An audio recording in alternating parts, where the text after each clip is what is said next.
नमस्कार, जनप्रभात सुपरफास्ट में आपका स्वागत है। मैं हूं हेमेंद्र सिंह। एक नजर डालते हैं आज की सुर्खियों पर। दिल्ली में कोरोना पर डिप्टी सीएम मनीष सिसोदिया ने दी चेतावनी का 31 जुलाई तक हो सकते हैं 5.5 लाख कोविड-19 केस। सिसोदिया बोले, दिल्ली में 30 जून तक होगी 15,000 बेड की जरूरत का। ऐसे मामले बढ़ते रहे तो 31 जुलाई तक लगेंगे 80,000 बेड।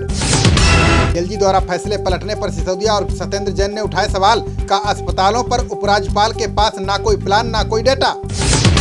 दिल्ली में कोरोना के सामुदायिक प्रसार से केंद्र सरकार का इनकार का। अभी संक्रमण का इस स्तर पर नहीं बढ़ रहा है मामला। कांग्रेस नेता अजय माकन ने राष्ट्रीय मानवाधिकार आयोग से की अपील का 70% बेड कोरोना के मरीजों के लिए रखने का दें आदेश।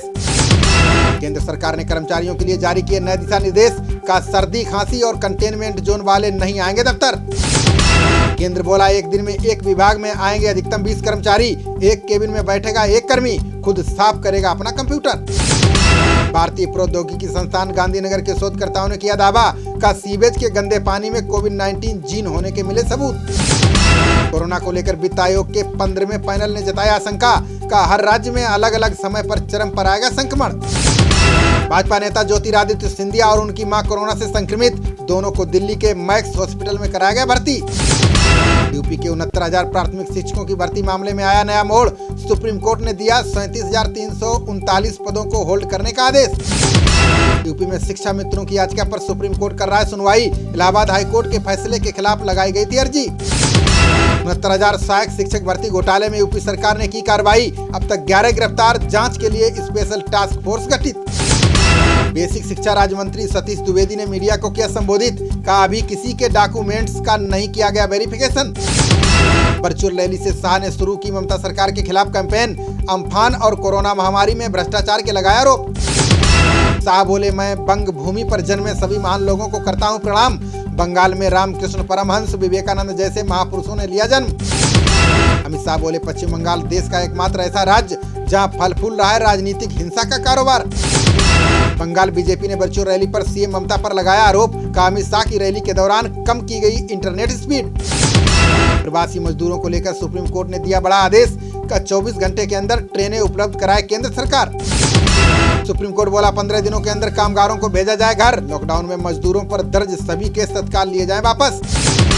दिल्ली के सीएम केजरीवाल का किया गया कोरोना टेस्ट। स्वास्थ्य विभाग आज रात तक दे सकता है जांच रिपोर्ट। नेशनल हाईवे 44 को लेकर केंद्रीय परिवहन मंत्री गडकरी का बयान का। दिल्ली से पानीपत तक चौड़ीकरण का काम होगा तेज। नितिन गडकरी बोले, कंपनी बदलने से सड़क निर्माण में हुई देरी। जालंधर से अजमेर तक इंडस्ट्रियल कॉरिडोर का होगा निर्माण। बीजेपी के राष्ट्रीय प्रवक्ता संबित पात्रा को अस्पताल से मिली छुट्टी का। कोरोना संक्रमण पूरी तरह से ठीक होने में लगेगा वक्त। सोनाली फोगाट चप्पल कांड में हरियाणा के सीएम खट्टर का बयान का। निर्दोष के साथ नहीं होने देंगे अन्याय, दोषी पर होगी कार्रवाई। राहुल गांधी को लेकर कांग्रेस नेता दिग्विजय सिंह का बड़ा बयान का। मैं चाहता हूं मेरी मौत से पहले प्रधानमंत्री बने राहुल।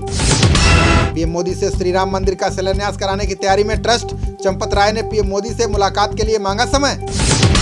पाठ्यक्रम को लेकर मानव संसाधन विकास मंत्री पोखरियाल का बयान का। सिलेबस कम करने की योजना है, लोगों से मांगी जा रही है राय।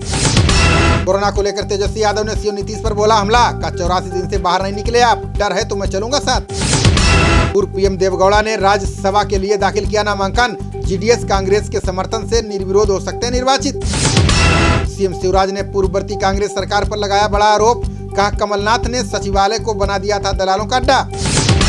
सीएम शिवराज बोले, सचिवालय में पैसों को लेकर होती थी चर्चाएं। कांग्रेस ने पिछले 15 महीनों में मध्य प्रदेश को कर दिया चौपट। सीएम योगी ने वाराणसी काशी विश्वनाथ मंदिर में की पूजा अर्चना। लॉकडाउन के चलते बंद चल रहा था विश्वनाथ मंदिर। सीएम ममता बनर्जी ने पश्चिम बंगाल में 30 जून तक बढ़ाया लॉकडाउन। धार्मिक स्थल, विवाह और अंतिम संस्कार में 25 लोग रहेंगे मौजूद। तेलंगाना के मुख्यमंत्री केसी राव ने 10वीं के छात्रों को किया प्रमोट का। कोरोना संकट काल में परीक्षा कराना संभव नहीं। हरिद्वार में हर की पौड़ी पर श्रद्धालुओं ने शुरू किया गंगा स्नान। लॉकडाउन और कोरोना के चलते बीते 70 दिनों से था बंद। दिल्ली बीजेपी के पूर्व अध्यक्ष मनोज तिवारी पहुंचे हनुमान मंदिर। पूजा अर्चना में की दिल्ली वालों के सुखमय जीवन की कामना। मोनिका मेहता स्विट्जरलैंड में होंगी भारत की अगली राजदूत। अभी स्वीडन में भारत के राजदूत की निभा रही है भूमिका। अमेरिका में लगी महात्मा गांधी की प्रतिमा पर राष्ट्रपति ट्रंप का बयान का। गांधी की प्रतिमा को नुकसान पहुंचाना अपमानजनक।